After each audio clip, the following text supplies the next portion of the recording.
I'm gonna keep it a buck and say that Harley Quinn is worth the price of admission alone on HBO Max, because right now HBO Max does have a lot of different shows, a lot of DC shows, and if you have Disney Plus for Marvel, then you definitely should get HBO Max if you are a DC fan, because it's the equivalent. It has all the movies, a lot of TV shows. I'm sure they're gonna add more as time goes on, but there are a lot of other shows on there like Infinity Train and the new Looney Tunes show that really round out the service, the streaming service, very well, plus a lot of HBO shows that I'm binging right now, including Lovecraft Country. But I would say that Harley Quinn on its own is worth it, because it is by far the best adult animated show I've seen since the Venture Brothers and Rick and Morty, because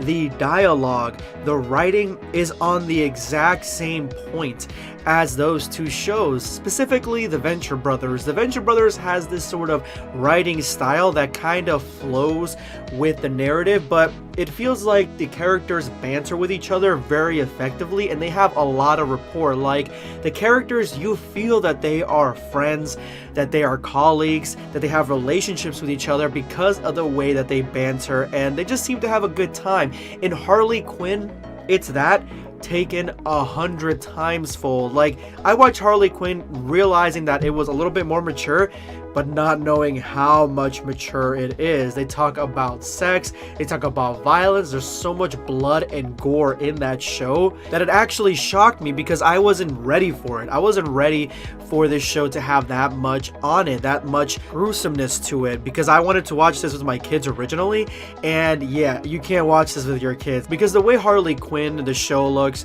it looks a very cartoony style, like something you see on Cartoon Network when it comes to DC, but combined with blood and gore and all that stuff, it could probably be very impressionable for children, I would say. So I would not recommend kids watching this, but for adults, guys, you are cheating yourselves if you don't watch it. There's 2 seasons with another season already renewed, and it is worth it, guys. Harley Quinn, this is the only version of Harley Quinn, in my opinion, that matters. I loved Harley Quinn in the Batman TV show, and I loved Harley Quinn in her own movie, and also Suicide Squad to a lesser extent.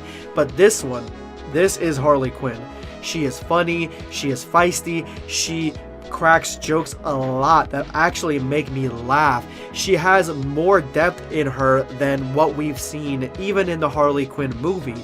There is so much more there, and there are times where, you know, she has a unique voice that is specific to this Harley Quinn. It doesn't have like that Jersey accent like "Hello, Mr. J." You can tell that when she says that, it's almost like a completely different character in the show, but it isn't very often that she says that, because the whole show is essentially the Harley Quinn movie, because she breaks up with the Joker, but you can see how toxic that relationship is far better than you could in the Harley Quinn movie. You see it through the eyes of Harley Quinn and how much she falters, but she has her best friend Poison Ivy, who is a huge benefit, a really great and well done character in the show that has a huge plot presence throughout, and especially in the second season, that really makes this relationship quite believable. Like, I don't know if you guys have seen any spoilers for this show, so I'm gonna have a small spoiler here, but there are a lot of lesbian style undertones throughout both seasons, specifically in the second season,